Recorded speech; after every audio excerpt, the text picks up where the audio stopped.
All right, welcome back. The community of Austell made history this month by swearing in its first ever female chief of police. She joins us now here on the tape. Chief Shameta Jones-Harrell, welcome to the show. Hi, how are you doing? I'm doing pretty good. Good to see you, first of all. Good to see you too. How has the job been so far? Are you settling in? I am. It's been pretty busy, but everything's going well. What's the first big thing you have to do? In a job like this, in a situation like this, how do you get settled in? Well, I was actually at an advantage because I was already the deputy chief. I came here in 2022. So I already knew the guys, the team knew me, and everybody was already comfortable with me. I had already put in work with the community. So it was just a matter of just shifting the title. I kind of pretty much been doing the job, alongside the previous chief. Yeah. When you were being sworn in, what was going through your mind? I'm sorry, repeat that. When you were being sworn in, what was going through your mind? How was that moment? It was a lot to take in. It was quite a lot. I don't think that I really fully grasped, how monumental that this moment was, at the time.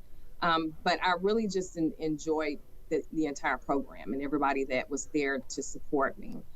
So it was very rewarding because it's been a long journey, and I worked very hard. So a lot was going through my mind, but most of all was appreciation for the moment. Yeah.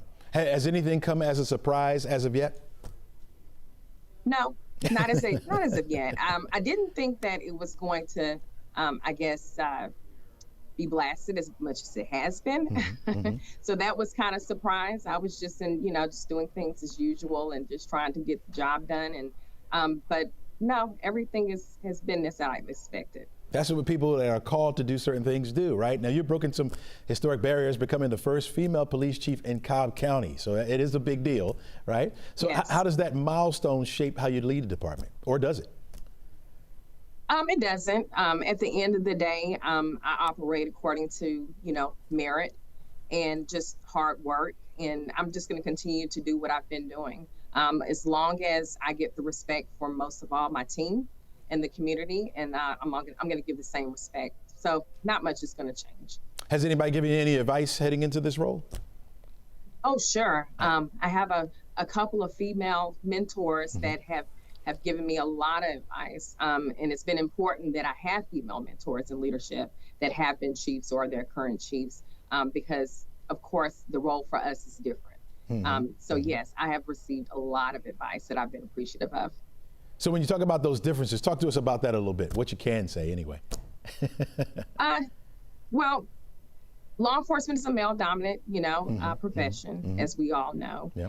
And I think combined just with the, our social construct, just a societal,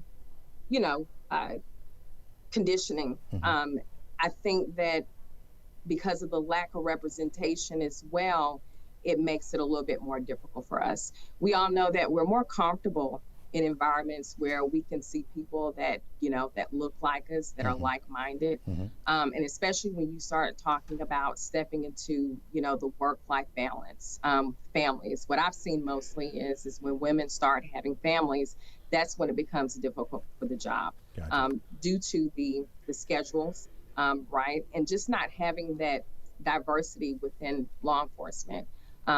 The lack of representation of females. You don't have that person that can guide you and that can pull you up and that can show you the way to maneuver the way that I have been. So that's something that I plan on to contribute back to the profession and with women. Gotcha. All right, talk to us about your leadership style. How are you going to be? My leadership style is very, diverse. I'm a very servant leader, but I'm also adjustable as well. I believe in approaching and, having a holistic approach. Sometimes you can't be the same with everybody. You have to shift and you have to change accordingly. But at the same time, though, I have standards for the department. The profession has standards. Ethics is very important, and accountability. So that never changes. But sometimes the approach can change. When you picture Austell 5 years from now, what is your vision, especially as far as policing, how people should view you in the community? In 5 years, we should have our accreditation, which is our state certification that we've been working on. And I also want to start a health and wellness program here at the department. I think when it comes to mental health, I think it's very overlooked within law enforcement. Not as much as it was back then. We have a lot of support and resources that we can have. But I would like to bring some here to Austell, to the police department, and just to continue to work for the community. So in 5 years, I want people to look back at my leadership and say, you know what, she always did the right thing. Her people always did the right thing, and they were very professional. Shameta Jones-Harrell, all hail the chief. Congratulations to you. Congratulations. You. Yeah, looking forward to working with you in that particular community as well. And keep up the good work, and I'm sure we'll be talking to you soon. Okay, thank you. All right, take care now.